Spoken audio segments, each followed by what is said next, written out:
Assalamualaikum warahmatullahi wabarakatuh. Perkenalkan, nama saya Syarifah Radibah.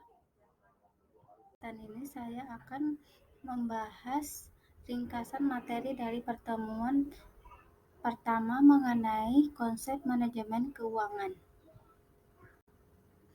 Apa sih manajemen keuangan itu?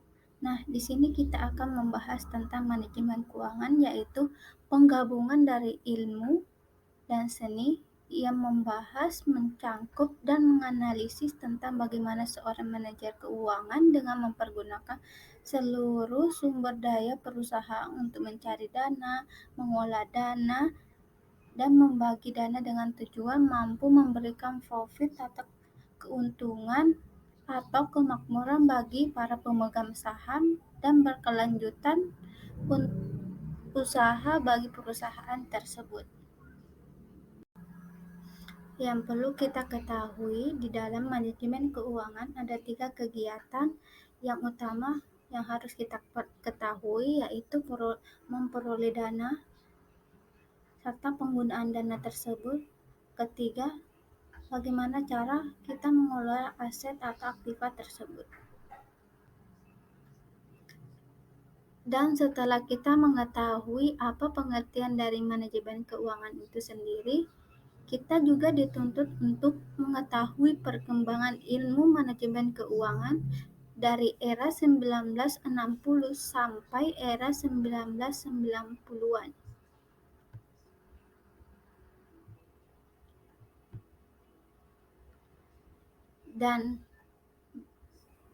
Dan di era tahun 1960 hingga tahun 1970-an, di sini kita difokuskan untuk pemilihan aset dan liabilitas yang dapat memaksimumkan nilai perusahaan dan kemakmuran pemegang saham. Terus di era tahun 1980-an, di sini terbentuklah yang namanya analisis,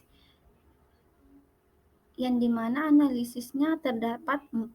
Yang pertama yaitu inflasi dan efek terhadap suku bunga.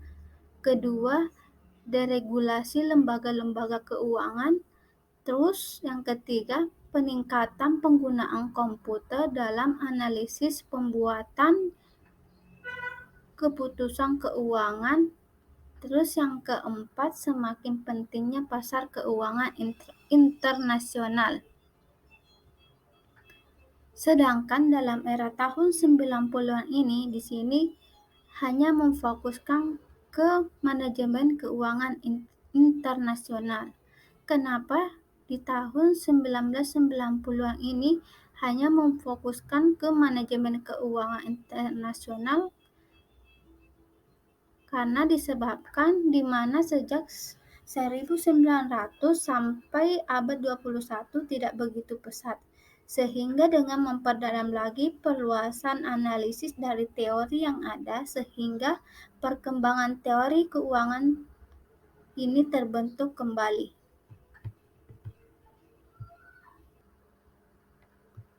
Seperti teori pasar modal efisien, teori struktur modal, teori dividen, teori diskon aliran kas, terus teori agensi, kemudian teori informasi asimetrik, kemudian lagi teori portofolio, dan terakhir teori opsi.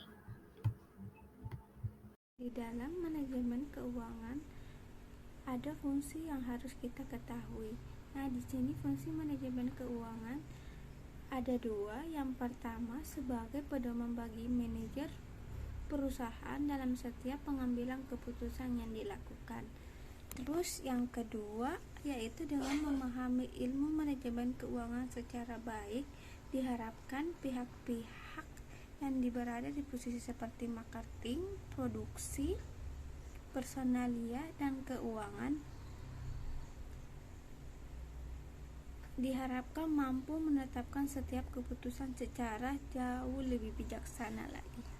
Setelah kita membahas dari fungsi manajemen keuangan, kita kembali lagi dengan tujuan dari manajemen keuangan sendiri.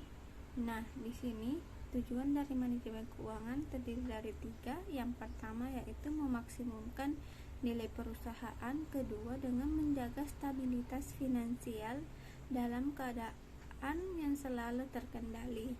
Terus yang ketiga dengan memperkecil risiko perusahaan di masa sekarang dan yang akan datang. Di sini kita juga akan mengetahui tentang keuangan dalam struktur organisasi perusahaan. Nah, di dalam struktur organisasi perusahaan ini ada 2 hal yang harus kita ketahui. Yang pertama yaitu tentang bendaharawan atau treasurer dan administrasi pembukuan atau akuntansi atau biasa disebut dengan controller. Nah, di sini fungsi dari bendaharawan itu sendiri yaitu bertanggung jawab terhadap perolehan dana dan pengamanan atau pengolahannya. Sedangkan administrasi pembukuan atau akuntansi di sini lebih berfokus ke bertanggung jawab terhadap kegiatan akuntansi seperti pelaporan dan pengendalian. Terakhir kita akan membahas tentang prinsip manajemen keuangan. Nah, di dalam manajemen keuangan merupakan aktivitas yang dilakukan dan muncul dalam rangka untuk menyehatkan keuangan perusahaan atau organisasi. Maka dari itu, dalam membuat sebuah sistem manajemen, kita membutuhkan yang namanya sebuah prinsip-prinsip yang menjadi dasarnya, seperti konsistensi, akuntabilitas, transparansi, kelangsungan hidup, integritas, pengolahan, dan terakhir standar akuntansi.